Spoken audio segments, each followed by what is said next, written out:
Breaking. Ex-Vice President Atiku storms Obasanjo residence over 2023 presidency. Welcome to the news. And thank you for tuning in to listen.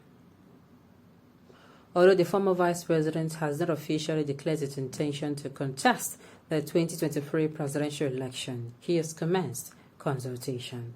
Well, at least something to distract. We have a lot of things, First of all, we were talking about the killings happening in the north. All of a sudden, while the government were dragging their leg over it, the 2023 elections came. They are close by, and majority of us are looking towards the direction. Even those who have sworn to protect the country, they have really abandoned their priority, and they're facing this particular space. So a lot of things is happening politically, while even though our attention is divided between what is happening in Russia and Ukraine and what is happening in Nigeria. The news in detail. Please stay with us. Former Vice President Atiku Abubakar Saturday morning stormed the residence of former President Olusegun Obasanjo, the residence of President Olusegun Obasanjo in Abeokuta, Ogun State, over his presidential bid in 2023. Atiku, a People's Democratic Party presidential candidate in 2019, arrived at the penthouse residence located within the Olusegun Obasanjo Presidential Library, Abeokuta, Ogun State, around 10 a.m. and went straight into a meeting with Obasanjo. Although the former Vice President has not officially declared his intention to contest the 2023 presidential election, he has commenced consultation. He was Obasanjo's vice during his reign between 1999 and 2007. He had vied for the presidential seat in 2007, 2011, and 2019.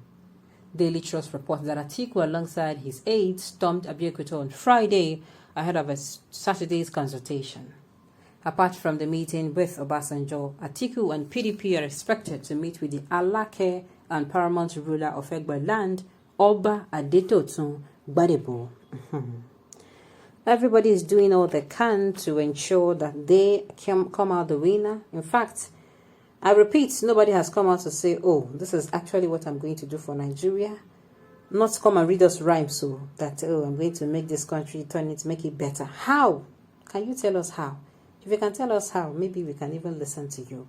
But the fact that nobody is coming out to tell us how they're going to do it, but maybe they're feeling that whenever they become the president, the anointing to do good will fall upon them. Then they're not ready.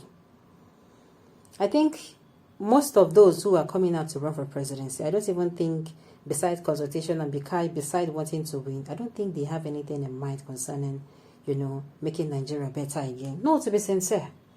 To be very sincere with you. With the way things are going, nobody is coming out to say, okay, on this particular issue called security issue, this and this are the problems.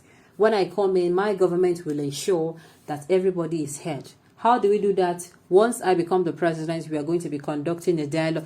Please, can you tell us who will be expected, who and who, how this dialogue will take place? Oh, and I'll have to do this and do that and do this, Then, oh, in economy, this and this person, you have been looking at the policies. Tell us that you have really been doing your work on the ground.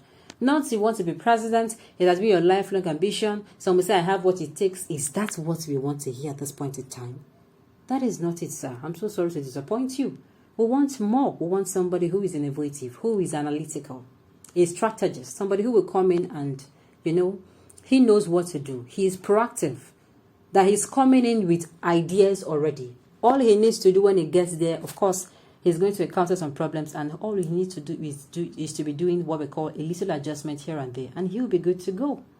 He'll pick 3 or 4 sectors that is going to be working, that is going to be his major, where he's going to be concentrating on. Because I tell you, and I kid you not, there is no president or human being that can come into the presidency and touch all the areas and his works. If the person is available, no problem. But me, I'm saying at least 3 or 4 sectors, you come in, you make your points, you do it well, and then when you leave, somebody comes in and they'll not longer be giving those ones to give all the attention.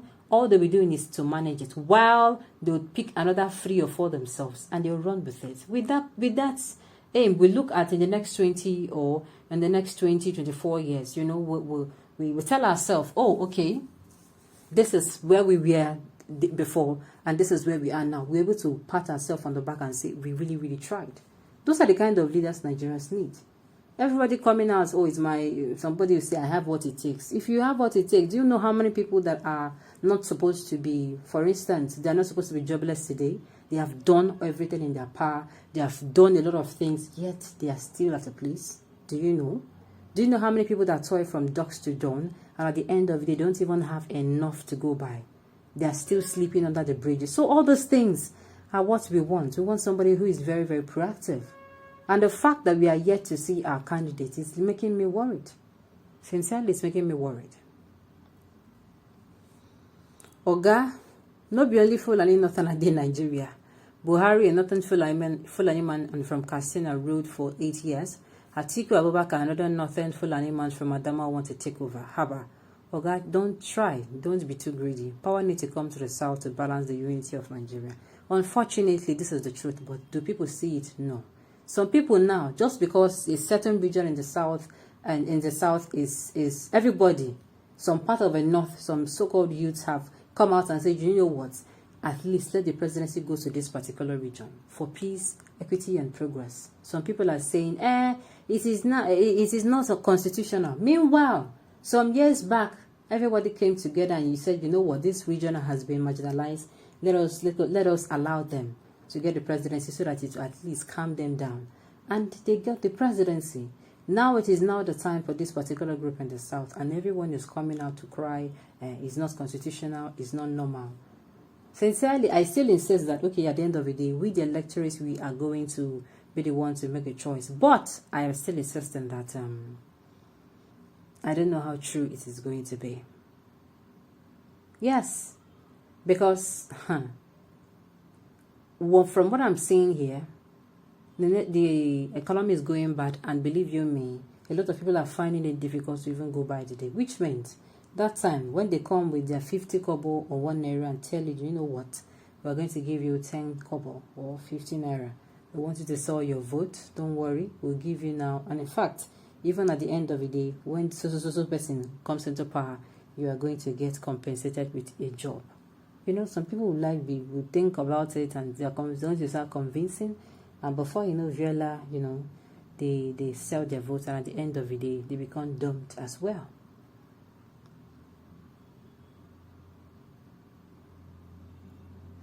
I stand with Tinubu not because of what will benefit me, but because of what will benefit our Nigerians. Young Nigerians like me believe on the mandate of Bola Ahmed Tinubu. Please don't make me laugh, please.